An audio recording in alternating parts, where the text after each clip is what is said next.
Hello everyone, अस्सलाम वालेकुम। आज हम रमज़ानों की बात करेंगे। रमज़ान आप लोगों को बहुत बहुत मुबारक और काफ़ी सेफ़ रहिए, हेल्दी रहिए रमज़ानों में।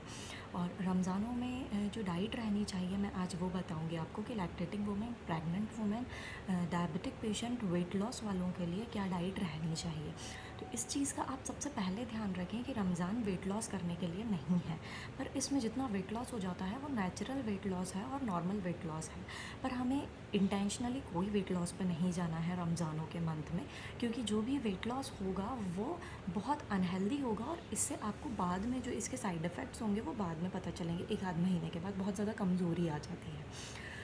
तो हम सहरी जो करते हैं, सहरी में 2-3 चीज़ों का ध्यान रखिएगा। सबसे पहले कि ओवर हाइड्रेटेड नहीं होना है, बहुत ज़्यादा पानी नहीं पीना है, बहुत ज़्यादा ओवर खाना नहीं खाना है, क्योंकि वो फ़ैट डिपॉजिट कर देगा और रमज़ानों के बाद आपका बहुत ज़्यादा फ़ैट गेन हो जाएगा या वेट गेन हो जाएगा। इस चीज़ का ध्यान रखिएगा। और ओवर हाइड्रेटेड नहीं रहिएगा, मतलब बहुत ज़्यादा 2-3 लीटर पानी नहीं पीजिएगा, ज़्यादा मात्रा में एक साथ पानी नहीं पीजिएगा। सबसे पहले उठकर आप ल्यूकवार्म वाटर ले लीजिए, थोड़ा सा गुनगुना पानी ले लीजिए। गुनगुना पानी आपके स्टमक के लिए अच्छा होता है। इसके बाद आप कोई भी कॉम्प्लेक्स कार्बोहाइड्रेट जैसे कि ओट्स हो गया या फिर पराठे हो गए या फिर दलिया वगैरह हो गई, ये आप खा सकते हैं। सूजी खा सकते हैं, सूजी का हलवा दूध के साथ में खा सकते हैं। और एक कोई फ्रूट खा सकते हैं, स्प्राउट्स खा सकते हैं, पर कच्चे नहीं खाइएगा। और ध्यान रखिएगा स्प्राउट सुबह के टाइम पे बिल्कुल भी नहीं खाइए, क्योंकि वो बहुत ज़्यादा गैस बनाते हैं और एसिडिटी क्रिएट करते हैं। दही आप खा सकते हैं, तो दही एसिडिटी के लिए बहुत अच्छा होता है, वो एसिडिटी नहीं करता है और फिलिंग भी देता है, तो आप दही खा लीजिए। कच्ची चीज़ें कोई भी, जैसे कच्चा सलाद खा लिया या बहुत ज़्यादा नॉनवेज उस टाइम पे खा लिया, चिकन वगैरह खा लिया, वो ऐसा नहीं करिएगा। बादाम खा सकते हैं, अखरोट खा सकते हैं, पिस्ता खा सकते हैं, इसको भिगो के रख दीजिए, वो खा लीजिए।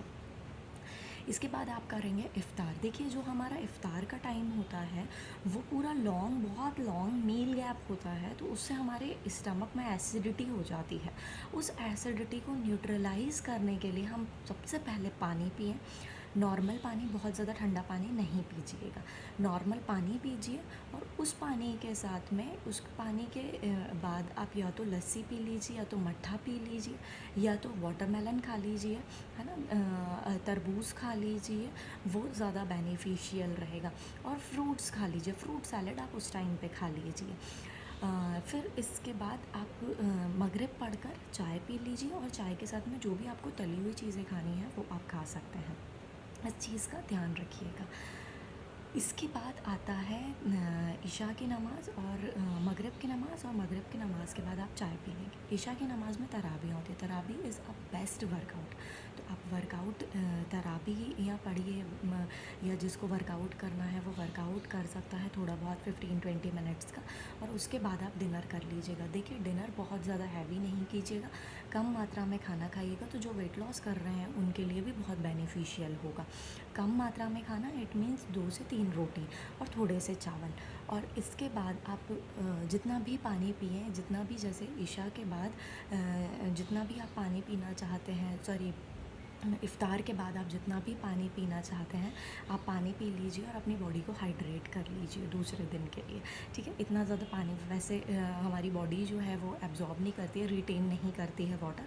तो आप पानी जितना भी पीना चाहते हैं आप उतना नॉर्मल अमाउंट में पानी पी सकते हैं।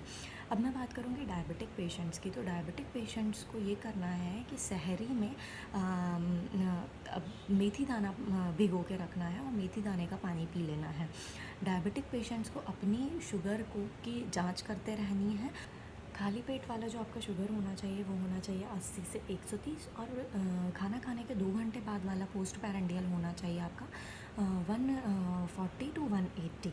इसके बीच में ही शुगर रखिएगा, और जो आपका फूड इनटेक रहेगा वो ऐसा ही इसी हिसाब से करिएगा। ठीक है, इसी के हिसाब से आप क्वांटिटी कम ज़्यादा कर सकते हैं।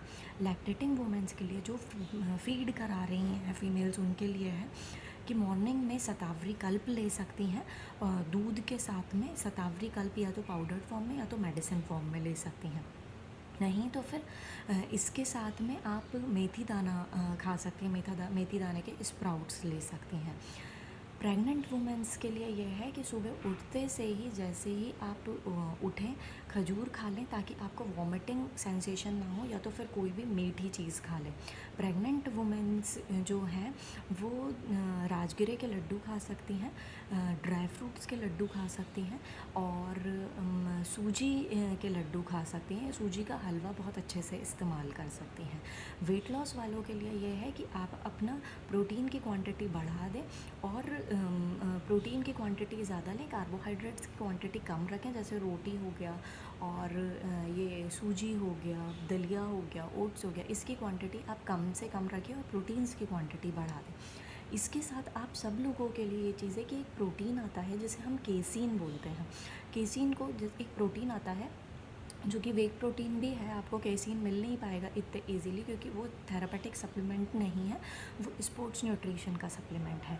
तो आप जो नॉर्मल प्रोटीन आता है वे प्रोटीन, उसी को दूध में घोल कर पी सकते हैं, तो आपको कोई परेशानी नहीं होएगी। तो आप दूध में डालकर उसको पी लीजिए, वो केसीन बन जाएगा और काफ़ी लॉन्ग टाइम तक के आपके स्टमक में रहेगा। तो ये सब लोगों के लिए, सारे थेरापेटिक पर्पस के लिए ठीक है।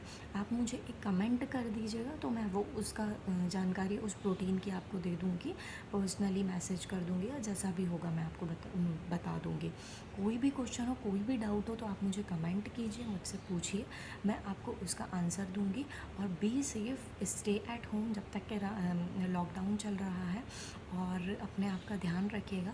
रमज़ान की बहुत बहुत मुबारकबाद। एक बार अगर आपको ये वीडियो अच्छा लगा तो शेयर कीजिएगा, लाइक कीजिएगा और सब्सक्राइब करिएगा, बेल आइकन प्रेस कर दिए, अपडेट्स हैं वो आपके पास आ रहे हैं। Thank you.